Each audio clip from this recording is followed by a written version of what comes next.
જય હિન્દ મિત્રો, ખેડૂત આઈડી કાર્ડ માટે કઈ રીતે રજિસ્ટ્રેશન કરવું તે વિશે આપણે આજે જોઈશું. સૌપ્રથમ આપણે ગુજરાત ફાર્મર રજિસ્ટ્રેશનવાળી વેબસાઇટ ઉપર આવી જઈશું. ત્યાં તમને અહીંયા બે ઓપ્શન જોવા મળશે, એક ઓફિશિયલ, સેકન્ડ નંબર છે એક ફાર્મર. ઉપર આપણે લોગિન વિથ CSC પણ જોઈએ છીએ.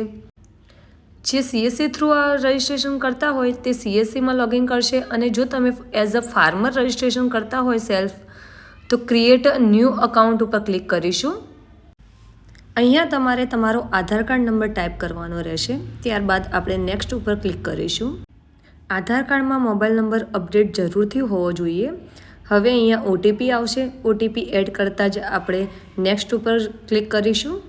OTP એડ કરતાં જ તમે જોઈ શકો છો કે તમારી જે બધી ડિટેલ છે ફાર્મર તરીકેની એ બધી અહીંયા ફેચ થઈ ચૂકી છે.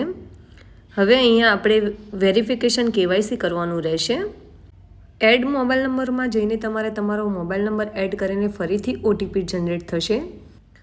એ OTP એડ કરતાં જ તમારું વેરિફિકેશન KYC કમ્પ્લીટ થઈ જશે. સેટ પાસવર્ડમાં જઈને હવે તમારે પાસવર્ડ બનાવવાનો રહેશે. આ પાસવર્ડ 8 અંકનો હોવો જોઈએ. પાસવર્ડ સેટ કરતાની સાથે જ તમારું અકાઉન્ટ ક્રિએટ થઈ જશે. ફરીથી તમે હોમ પેજ ઉપર આવી જશો. હવે તમારે અહીંયા પાસવર્ડ અથવા તો OTPની સાથે તમારે લોગિન કરવાનું રહેશે. લોગિન કરતાની સાથે જ એક પેજ ઓપન થશે. ત્યાં નીચે લખેલું છે કે રજિસ્ટર એઝ અ ફાર્મર, ત્યાં તમારે ક્લિક કરવાનું રહેશે. અહીંયા ફરીથી હવે તમારે મોબાઈલ નંબર એડ કરીને વેરિફિકેશન કરવાનું રહેશે. જો ઈમેલ એડ્રેસ હોય તો ઈમેલ એડ્રેસથી પણ તમે વેરિફિકેશન કરી શકો છો. અહીંયા નામ મેચ સ્કોર તમારે 20થી ઉપર આવવું જોઈએ.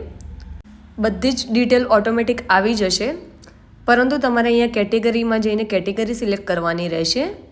ત્યારબાદ આપણે નીચે જોઈશું તો તમારો જે ફોટો છે એ પણ આવી ચૂક્યો છે. તમારી પૂરી ડિટેલ પણ ફેચ થઈ ચૂકી છે. તમારું જે કરંટ એડ્રેસ છે એ પણ આવી ચૂક્યું છે. તમે અહીંયા સુધારો વધારો કરી શકો છો. ત્યારબાદ અહીંયા તમારે લેન્ડ ઓનરશિપ ડિટેલમાં જઈને ઓનર સિલેક્ટ કરવાનું રહેશે એન્ડ એગ્રીકલ્ચર ઉપર ક્લિક કરવાનું રહેશે. હવે આપણે ફેચ લેન્ડ ડિટેલ્સ ઉપર ક્લિક કરીશું. ત્યાં ક્લિક કરતાની સાથે જ એક નવું પેજ ઓપન થશે.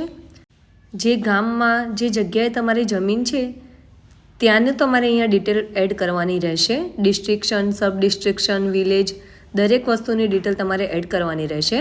ત્યારબાદ સર્વે નંબરમાં તમારો સર્વે નંબર ટાઈપ કરીને તમારે તમારી જમીનની ડિટેલ સર્ચ કરવાની રહેશે. એ સર્ચ કરતાની સાથે જેટલા પણ ફાર્મર રજિસ્ટ્રેશન છે એ જમીન ઉપર તે નામ ઓપન થઈ જશે. ત્યાં તમારે તમારું નામ ક્લિક કરીને એડ કરવાનું રહેશે.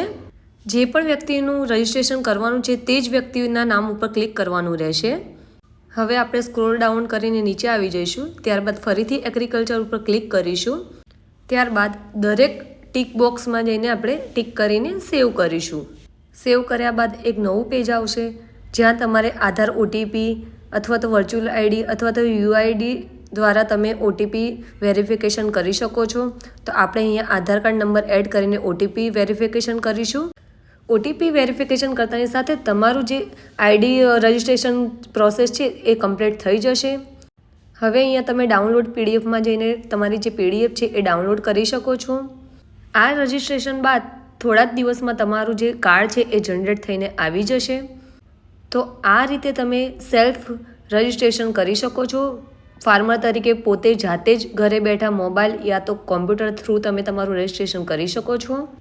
જો તમારા માટે આ માહિતી ઉપયોગી બની હોય તો જરૂરથી અમારા આ વિડીયોને લાઇક કરો, શેર કરો, સબસ્ક્રાઈબ કરો અમારી ચેનલને. અને ફોર્મ ભરવામાં ક્યાંય પણ તમને જરૂર પડે તો જરૂરથી તમે અમને કમેન્ટ બોક્સમાં કમેન્ટ કરીને જણાવી શકો છો.